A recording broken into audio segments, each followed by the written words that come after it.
নমস্কার, বাসন্তী kitchen and village food থেকে সবাইকে স্বাগত জানিয়ে আজকের আমি বানাবো খাজা মিষ্টি। তো জগন্নাথ দেবের এটা হচ্ছে প্রিয় খাবার। তো এই জগন্নাথ দেবের এই প্রিয় ভোগটা সবাই পুরীতে গেলে কিনে প্রসাদ দেন। তো সেই প্রসাদ বাড়িতেই আপনারা বানিয়ে নিন খুব কম সময়ের মধ্যে বা কম উপকরণ দিয়ে। তাহলে দেখতে থাকুন আমি কিভাবে বানাচ্ছি। তো আপনারা দেখলে প্রথম থেকে শেষ অবধি তাহলে অবশ্যই বাড়িতে বানিয়ে নিতে পারবেন। তো দেরি না করে যাওয়া যাক রান্না করে। তো প্রথমেই আমি এই খাজা মিষ্টি বানানোর জন্য আমি প্রথমেই যেটা নিয়ে নেব সেটা হচ্ছে ময়দা। তো এরকম একটা পাত্র নিয়ে নিয়েছি। তো পাত্রের মধ্যে আমি একটা চালুনি নিয়ে নিয়েছি, আর চালুনির মধ্যে আমি দিয়ে দিচ্ছি এখানে মেপে 200 গ্রামের মতো ময়দা। তো আপনারা কম বেশি করে নিতে পারেন। তো আমি এখানে 200 গ্রামের মতো ময়দা নিয়েছি। তো এরপর ময়দাটাকে চেলে নিচ্ছি। অবশ্যই আপনারা ময়দাটাকে চেলে নেবেন, তাহলে এর যে এই যে দানা দানা ভাব আছে এটা আর থাকবে না। তো দেখুন ময়দাটা চালানো হয়ে গেছে, আর এখানে আমি খুব অল্প পরিমাণে লবণ দিয়ে দিচ্ছি। তো লবণটা দিয়ে আমি বেশ ময়দার সঙ্গে ভালোভাবেই মিশিয়ে নিচ্ছি।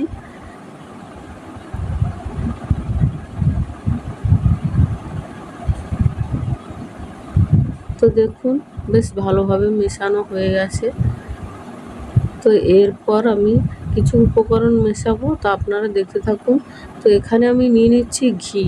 তো এখানে আমি দিয়ে দিচ্ছি, দেখুন প্রথমে 1 চামচ দিয়েছি। মোট আমি এখানে 3 চামচই ঘি লাগবে, কিন্তু যেহেতু এটা 4 চামচ তার জন্য আমি আর 1 চামচ বেশি দিয়ে দিলাম। তো মোট আমি 4 চামচের মতোই ঘিটা দিলাম। তো আপনারা চাইলে এখানে 1 চামচের মতো ঘি দিয়ে সাদা তেলটাও ব্যবহার করতে পারেন। তো ঘি দিয়ে আবার বেশ ভালোভাবে মলম দিয়ে দিচ্ছি। আর এর সবথেকে যেটা হচ্ছে এই ময়দাটা মাখানো। তো দেখুন এত সুন্দর মলম দেওয়া হয়ে গেছে যে এখানে মুঠো করতে ময়দাটা মুঠো হয়ে যাচ্ছে, আবার ঝুরি ঝুরি হয়ে যাচ্ছে ভেঙে দিলে। তো এটা আমার পারফেক্ট হয়েছে খাজাটা বানানোর জন্য। তো এরপর আমি জল নিয়ে নিচ্ছি। তো এখানে কোনো গরম জল নয়, এমনি কলের জলই দিয়ে আমি এখানে মাখিয়ে নিচ্ছি।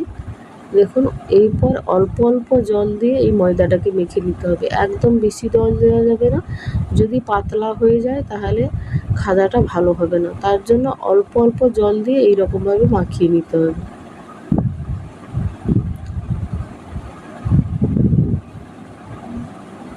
তো এইরকমভাবে মাখাতে থাকছি, আপনাদেরকে দেখাচ্ছি ঠিক ডোটা কীভাবে রাখতে হবে। তো দেখুন ঠিক এই রকমভাবে শক্ত করে আমি মেখে নিচ্ছি। একেবারে শক্তও হবে না, আবার একেবারে পাতলাও হবে না, ঠিক এই রকমভাবে হবে। তো আপনারা যদি জগন্নাথ দেব মাসির বাড়ি থেকে যাওয়ার আগে যদি এই রকম প্রসাদ বাড়িতেই বানিয়ে ভোগ দেন তাহলে কেমন হয়? তাহলে ঝটপট এই রকম বানিয়ে আপনারা জগন্নাথ দেবকে প্রসাদ হিসাবে দিতে পারেন। তো দেখুন মাখানো হয়ে গেছে। তো এরপর একটা গোল শেপ আমি দিয়ে দিচ্ছি, দেখুন।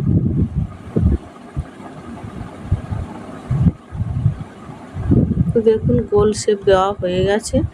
তো এইটাকে আমি ঢাকনা দিয়ে কিছু সময়ের জন্য রেখে দেবো। তো এটাকে সাইডে রেখে দিচ্ছি। তো এরপর সেইটা রেস্ট হতে হতে ময়দাটা এখানে আমি চিনির শিরাটা বানিয়ে নিচ্ছি। তো দেখুন আমি এখানে একটা সসপ্যান নিয়ে নিয়েছি। আপনারা চাইলে কড়া বা গামলি যে কোনো জিনিস নিতে পারেন। তো এখানে আমি দেখুন 2 বাটির মতো চিনি নিয়েছি, আর ওই বাটিরই 1 বাটি জল দিয়েছি। তো আপনারা অবশ্যই মাপটা মনে রাখবেন, তাহলে শিরাটা এখানে ঠিকঠাক হবে। তো এরপর জলের সঙ্গে চিনিটা মিশে যাওয়া অবধি অপেক্ষা করব। তারপর আপনাদের সামনে আবারও ফিরে আসছি। তো দেখুন এখানে অল্প অল্প ফুটতে শুরু করেছে। তো এই অবস্থাতে আমি দিয়ে দিচ্ছি 2টো এলাচ। তো এলাচের মুখ দুটোকে ফাটিয়ে নিয়েছি, আপনারা চাইলে দিতেও পারেন, আবার নাও দিতে পারেন। তো দেখুন এই রকমভাবে ফুটতে থাকছে, বেশ কিছু সময় ফুটিয়ে নেব। এখানে 1 তার 2 তার কিছুই করার দরকার নেই, একটু শিরাটা এখানে ঘন হয়ে গেলেই হবে। তো দেখুন প্রায় হয়ে এসছে, আর কিছু সময়ের জন্য ফুটিয়ে নেব। আমি এখানে চিনিটা জলের সঙ্গে গুলে যাওয়ার পর এখানে 5 মিনিটের মতো ফুটিয়ে নিয়েছি, তাহলেই এখানে শিরাটা পারফেক্ট হয়ে যাবে। তো দেখুন ফুটে গেছে, এরপর আমি গ্যাসের আঁচটাকে বন্ধ করে দিচ্ছি। তো গ্যাসের আঁচটা বন্ধ করে দিয়েছি, তারপর একটু নাড়াচাড়া করে নিচ্ছি। তো চিনির শিরাটা দেখেই আপনারা বুঝতে পারছেন। তো এদিকে আমি রেস্টে রাখা ময়দাটাকে ঢাকনা খুলে নিলাম। তো ঢাকনা খুলে নিয়ে এরপর আবারও একটু হাতের সাহায্যে মাখিয়ে নিচ্ছি ভালোভাবে, যেহেতু একটা মসৃণ ডো বানাতে হবে তার জন্য আবারও একটু মাখিয়ে নিচ্ছি। তো মাখানো হয়ে গেছে, এরপর এইরকম একটা লম্বা শেপ দিয়ে দিচ্ছি।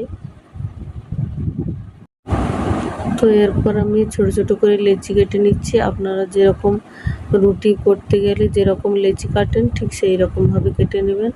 আপনাদের যদি বেলনি চাকতি বড় থাকে তাহলে একটু বড় বা ছোট সাইজেরও করে নিতে পারেন, তো কোনো অসুবিধা নেই। তো আমি এই রকমভাবে লেচিগুলোকে কেটে নিচ্ছি দেখুন।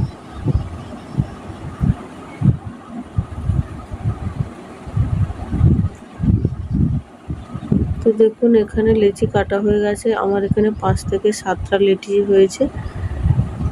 তো এরপর আমি হাতের সাহায্যে এইরকমভাবে আবারও সুন্দর করে মসৃণ করে একটা গোল শেপ দিয়ে দিচ্ছি।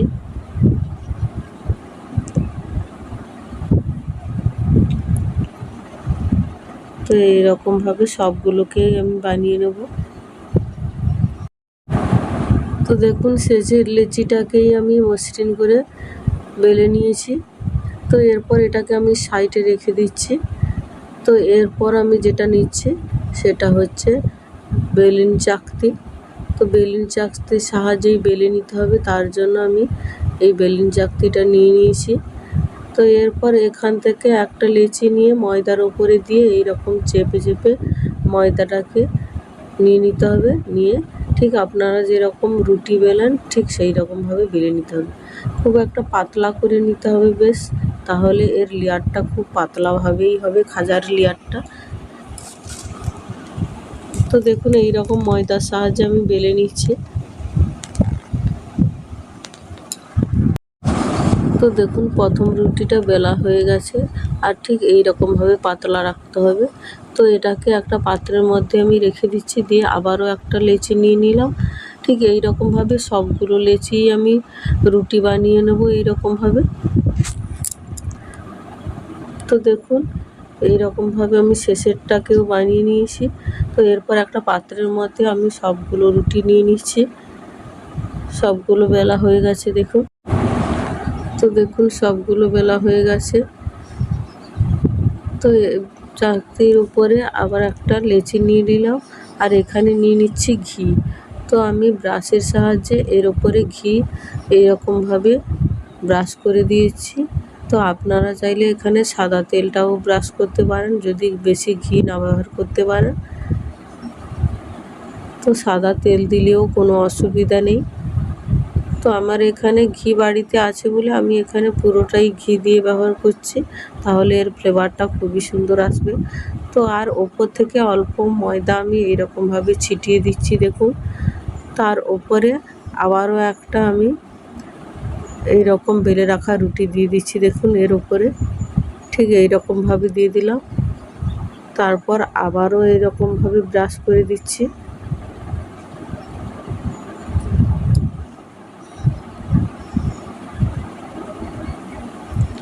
তো দেখুন পুরোটাই ব্রাশ করা হয়ে গেছে। তো এর ওপর থেকে আবারও আমি ময়দা ছিটিয়ে দিচ্ছি দেখুন। তো অনেকে কর্নফ্লাওয়ার দিয়েও বানায়, তো আপনারা চাইলে কর্নফ্লাওয়ারও দিয়ে দিতে পারেন, তো এখানে কোনো অসুবিধা নেই। তো আমি এখানে ময়দা দিয়ে দিলাম। তো ময়দা দিয়ে আবারও উপর থেকে একটা রুটি দিয়ে দিচ্ছি।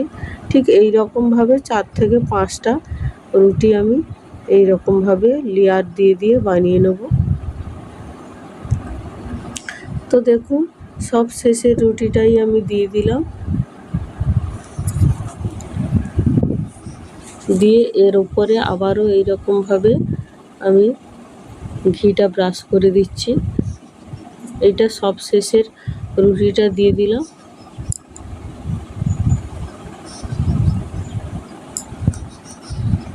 তো এরপর ওপর থেকে আবারও আমি অল্প অল্প ময়দা ছড়িয়ে দিচ্ছি এইরকমভাবে।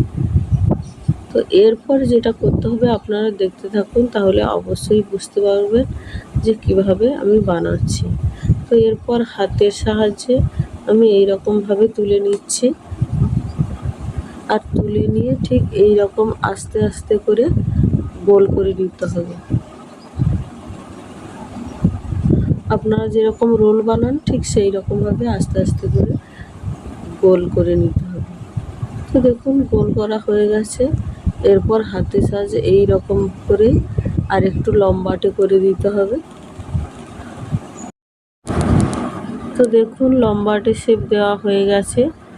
তো এরপর আমি একটা ছুরির সাহায্যে দু সাইডটা কেটে নেব, কারণ এখানে কম বেশি করে আছে, তার জন্য আমি দু সাইডটা কেটে বাদ দিয়ে দিচ্ছি। দেখুন, তাহলে খুব সুন্দর একটা সমান খাজা বানানো হবে, তার জন্য আমি দু সাইডটা কেটে সাইডে রেখে দিলাম। এরপর আমি খাজার শেপে শেপ দিয়ে নেব। দেখুন এইরকমভাবে কেটে নিচ্ছি প্রথমে। তো আপনারা চাইলে বড়ও করতে পারেন, আবার ছোটও করতে পারেন। তো এখানে আমি যে শেপটা দিয়ে দিচ্ছি এখানে লম্বায় একটু বড় হবে, কিন্তু আপনারা চাইলে চওড়ায়ও বড় করে নিতে পারেন।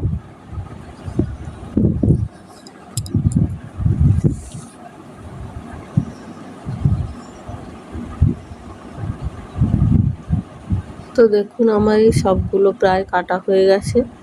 তো একটা তুলে আপনাদেরকে দেখাচ্ছে কত সুন্দর একটা লেয়ার চলে এসছে। দেখুন ঠিক যতগুলো লেয়ার হয়েছে ঠিক ততগুলো লেয়ারই তেলে ভাজলে আরও খুব সুন্দর ফুলে যাবে আর দেখতে খুবই সুন্দর লাগবে।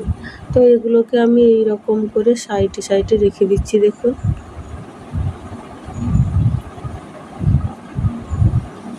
তো ভাজার জন্য এটা পারফেক্ট হয়ে গেছে। তো এরপর যেটা করতে হবে, এটাকে এরকমভাবে রেখে একটু হাত দিয়ে চেপে আবার বেলনির সাহায্যে এরকম বেলে নিতে হবে।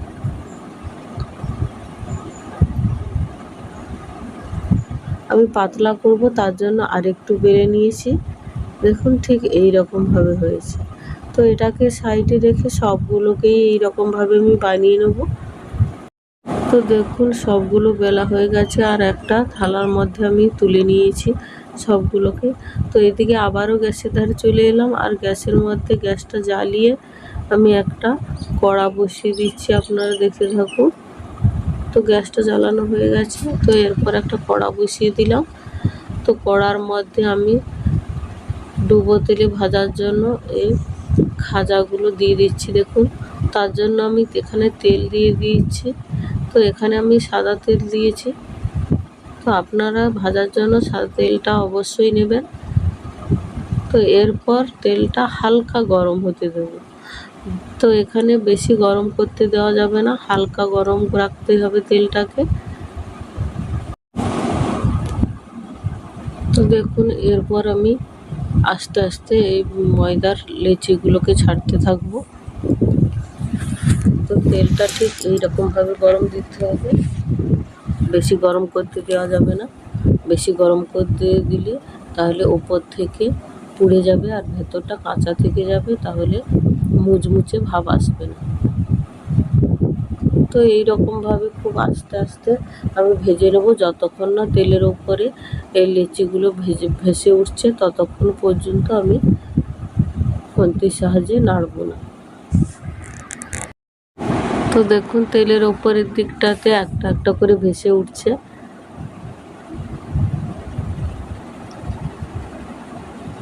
তো দেখুন এরপর সবগুলো ভেসে উঠেছে। তো এরপর আমি একে আস্তে আস্তে নেড়ে উল্টে নেব। তো চামচের সাহায্যে আমি এটাকে আস্তে আস্তে নেড়ে নিচ্ছি। দেখুন এইরকমভাবে উল্টে নিচ্ছি, তাহলে খুব সুন্দর ভাজা হবে আর ওপর থেকে লালচে হবে কিন্তু ভেতরেও মুচমুচে হবে। তো যখন এইরকম ভাজতে ভাজতে যখন দেখবেন ওপর থেকে একটা লালচে ভাব এসছে, তখনই তেল থেকে এই খাজাগুলোকে তুলে নিতে হবে। তো দেখুন লালচে কালার চলে এসছে। তো এরপর আমি এই ছাঁচার সাহায্যে তুলে নিচ্ছি।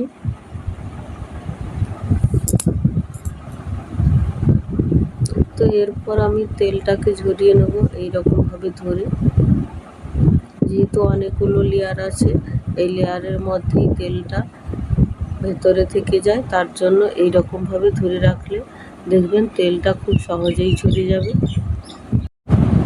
তো দেখুন তেলটা ঝরে গেছে, একটা পাত্রের মধ্যে খাজাগুলোকে রেখে দিচ্ছি আর সঙ্গে সঙ্গে ওখান থেকে তেল থেকে তুলে আমি রসের মধ্যে দিয়ে দিলাম। দেখুন, তো এরপর এদিক ওদিক করে আমি উল্টে নেব।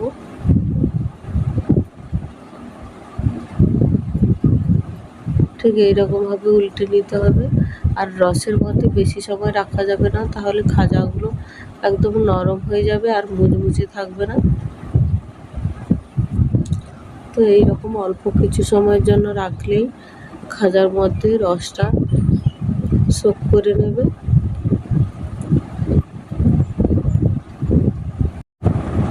তো দেখুন এরপর আমি তুলে নিচ্ছি আর তুলে এইরকম সাইডে ধরে রেখেছি, যেহেতু এর রসটা ভেতর অবধি সোক করে নিয়েছে, সেটাকে আমি কিছুটা সময়ের জন্য ছড়িয়ে নেব। দেখুন ঝরানো হয়ে গেছে, এরপর একটা পাত্রের মধ্যে রেখে দিচ্ছি। আর দেখুন দেখতে কত সুন্দর লাগছে, ওপর থেকে রসালো ভাব হয়েছে আর ভেতর অবধিও রসটা সোক করে নিয়েছে। তো আপনাদের দেখাচ্ছি, দেখুন কতটা মুচমুচে হয়েছে। তো এই রকমভাবে বন্ধুরা বানিয়ে নেবেন, বাড়িতে খাজা মিষ্টি বানানো হয়ে যাবে। তো যদি আমার এই রেসিপিটা ভালো লেগে থাকে লাইক কমেন্ট শেয়ার করবেন আর সাবস্ক্রাইব করে আমার পাশে থাকবেন। ভালো থাকবেন, সুস্থ থাকবেন। দেখা হচ্ছে আবারও কোনো এক নতুন রেসিপি নিয়ে। নমস্কার।